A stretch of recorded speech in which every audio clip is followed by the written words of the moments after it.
dark dreamer? It is said that to best enjoy the light, you must first explore the heart and soul of the darkness. We are the artists who create in the shadows, whose dreams are designed to become your reality. I'm Stanley Wiater. Welcome to my world of the dark fantastic. Welcome to the world of dark dreamers.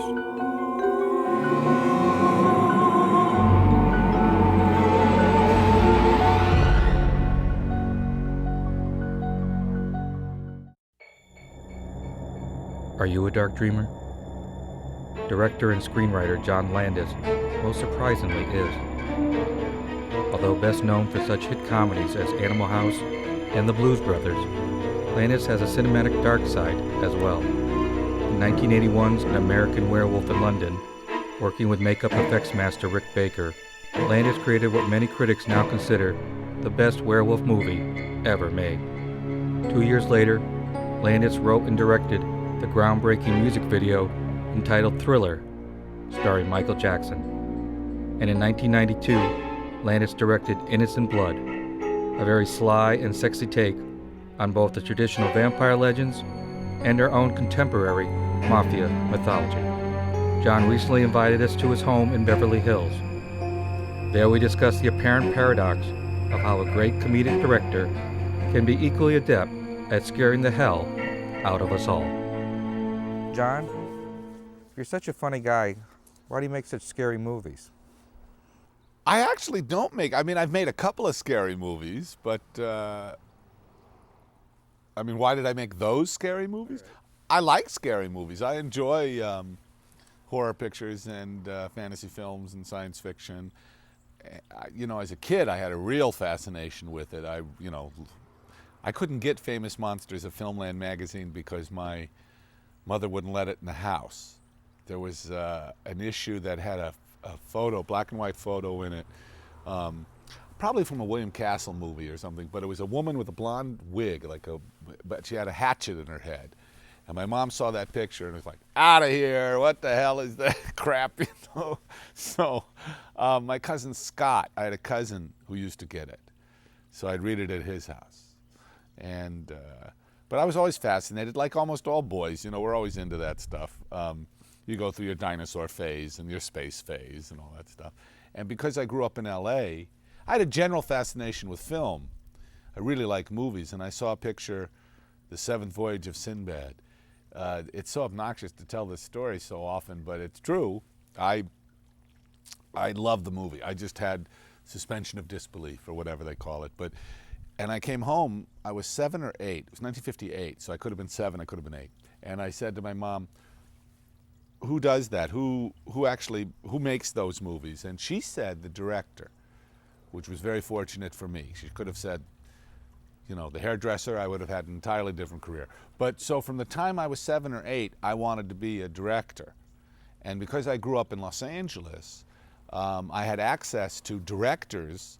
When I was born in 1950, and it really wasn't until the 70s, and really the late 70s, that being a director became so chic. It's now the groovy thing to do.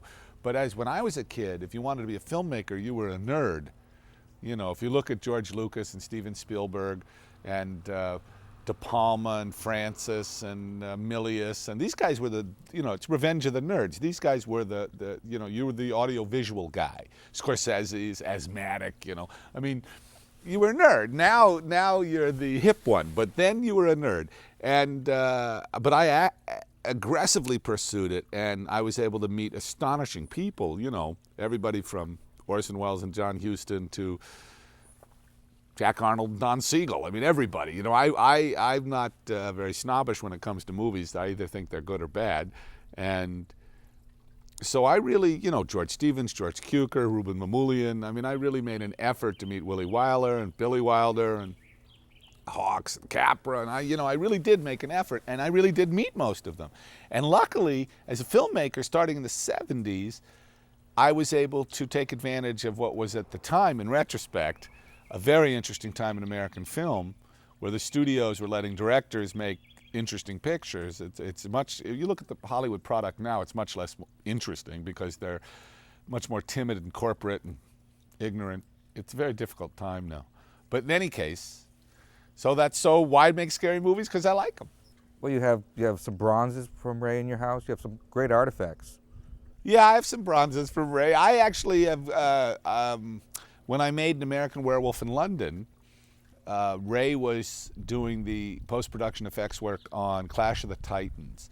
So I went out to, I think it was Pinewood, and here's Ray and Jim Danforth in this shitty glass house. I think it was a silent stage. It had no heating. It was just a crap hole. And they're, working on Pegasus, And I thought, man, this is dedication, And he's a great artist, and he's unique, I think, because as a technician, as a craftsman, he has his own body of work. And I think Ray Harryhausen movie, Ray tends to be the auteur of the picture. I mean, he conceived it, he designed it, he executed it, he directed the sequences involving his puppets. I love Ray Harryhausen. I really have been very lucky to, Richard Matheson, Ray Bradbury, Bob Bloch, Kurt Siodmak, to seek these guys out was really fun. And, Fellini and Kurosawa and all the guys I've met, I'm aware of how privileged I am to have met them. But I sought them out, too, That's something about Forey Ackerman that I always admired. Forey Ackerman met Arthur Conan Doyle, He shook the hand of H.G. Wells and Edgar Rice Burroughs. I mean, I just find that's wild, And then you shook his hand. Forey's? Yeah, and then I shook your hand. Well, you shook Forey's hand. Well, you know what I'm saying, but it all connects. It's 6 degrees of separation, And I'm the guy who actually gave Kevin Bacon his first job, so therefore, that fits right in too. 6 degrees of Kevin Bacon. Anyway, but the enthusiasm they must have had, that had to rub off on you. Yeah, a lot of these guys are passionate, a lot aren't. I mean, one of the great disillusioning things is very often you meet your idols and they're schmucks. So when you meet your idols and they're nice guys, or you meet someone like George Romero, who's such a warm, Tobe Hooper. I mean, some of these guys who make these really grisly, and quite sick movies, and you'll meet them and they're these like effusive, warm, cuddly guys, and you think, again, it's fascinating. I mean, Ray Bradbury is someone who's written truly, what's the word?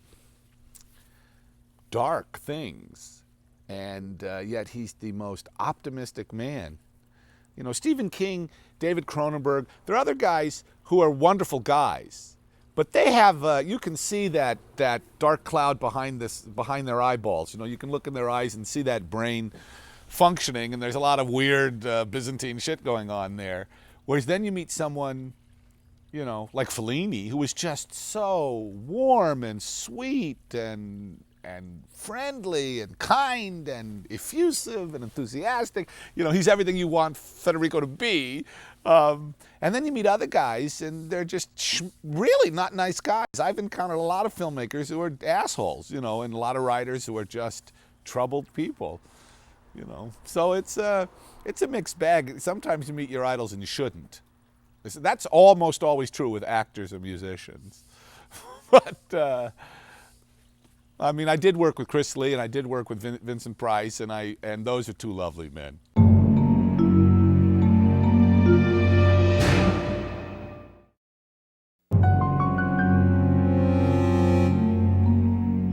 Tell us about Vincent Price. Vincent Price, I worked with. I gave him an award once on some TV show to promote schlock, believe it or not. And then I met him again on Thriller, this thing I did with Michael Jackson. And Vinny did this voiceover rap. And in fact, years later, Vincent was very bitter about that because that album was a huge success, and he was paid scale or something, and he never got a share in what was the most successful album of all time. And he felt rather mistreated. In fact, when Michael Jackson had his legal troubles, by the way, I want to state right, I like Michael a lot, and I don't believe any of that stuff. I really don't. He's a strange fellow, that's no doubt, but I'm a big Michael fan and supporter. Anyway, But the story is, Vincent Price, when this came out, he said to me, actually, he said, I believe it because he certainly fucked me. But he was a very nice man. But you're best known for directing, obviously, comedies. What inspired you, or what was the story behind doing American Werewolf in London, which obviously was not meant to be a comedy? Thank you. One of the things that's always bothered me is, and I know it's stupid, but American Werewolf in London is not a comedy. I say that ad nauseum. It is funny. I want it to be funny, but it bothers me when they call it a comedy or a spoof, because it's not. It's meant to be a very serious and traditional horror film. But it is funny. The reason it's funny is that was my way of making it realistic. I was trying to make it as approachable for a contemporary audience as possible.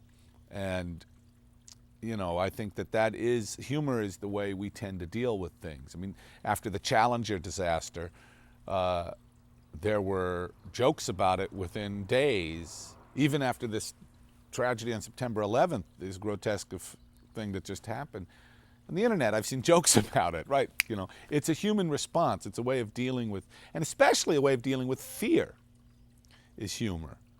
And I also noticed that it's directly, the quotient of your sophistication, intelligence, and education is directly reflected in your skepticism of things like the supernatural and the fantastic. I was trying to figure out a way to make the supernatural real. I mean, it's one thing to say, I am Dracula. It's quite another to believe it. And I think what happens if someone came up to you now, if Bela Lugosi came up to you now on the street outside of a movie theater and said, I'm Dracula, you would go, yeah, thanks, move along, you know, and you'd make some rude crack to your friend about the way he looked, his sexuality, his accent, whatever. You'd make a joke. And that's why the movie's funny. And I was trying to make these boys as realistic and the audience to empathize with them. So I wanted them to react the way that you would react. And I think that's the success of the film, is you like these guys. But a comedy, it's not. You know, I mean, these kids show up in a truckload of sheep. You know, the image I always return to is a projector projecting an image, whether it's a digital projector or old-fashioned arc light. But the point is, there's light, and we're the apes around the light, you know. I mean, I really see film and cinema as a communal activity. A scary movie especially is much scarier in a crowded house. When I saw The Exorcist the first time, which I think is a terrific movie, by the way, the release cut of The Exorcist, a lot of the DVDs will put stuff back to sell more DVDs, but in fact, almost always, and I include Lawrence of Arabia and Spartacus and all these pictures, they're better in their shorter forms, you know, because they were right to cut that shit out. Anyway, in The Exorcist, which was really the last movie I stood in line to see, I think I waited 2 hours to see The Exorcist, like its third week or something, in Westwood at the National Theater. It was a huge line, it was cold, and we're waiting, and just waiting in line was so fun. And you were so scared. And then it's a beautiful theater. It's an 1,100-seat house, packed. People are in there. When the lights went down, people went, ah! People were so fucking scared that by the time the Warner Brothers logo came on, they were like, ah! You know? It was great. And when people around you are scared, it makes you more frightened. Just like comedy. Comedy's a communal experience. It's much funnier to see a good Marx Brothers or Laurel and Hardy or Keaton picture in a crowded house than to see it by yourself. You know, it's just true.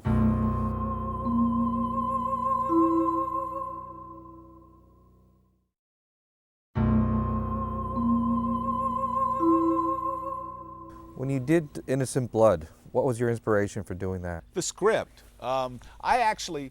Mick Garris and Richard Christian Matheson had written a script called Red Sleep that I thought was okay. I wasn't crazy about it, but it had a brilliant, brilliant idea, brilliant premise, which was essentially, it was vampires in Vegas. Now, Richard Matheson Sr. had written Night Stalker, which is terrific vampire in Vegas.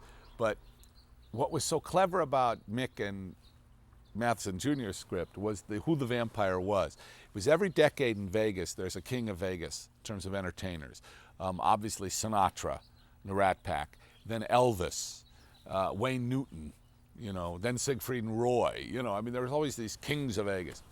And their premise was the Duke of the Dark, that this legendary entertainer was a cross between Sinatra, Liberace, Elvis, Mick Jagger, all of them, Tom Jones, put into one.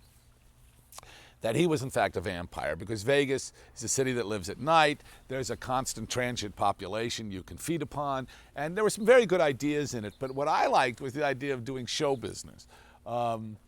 And so I had the script, I wrote a draft, and then Harry Shearer, do you know who Harry Shearer is? Harry did a polish to get the Vegas speak and I was quite happy with that. I was going to do that at Warner's, but when they got my finished script, they were so taken aback by it. It had musical numbers in it, and it had a down ending.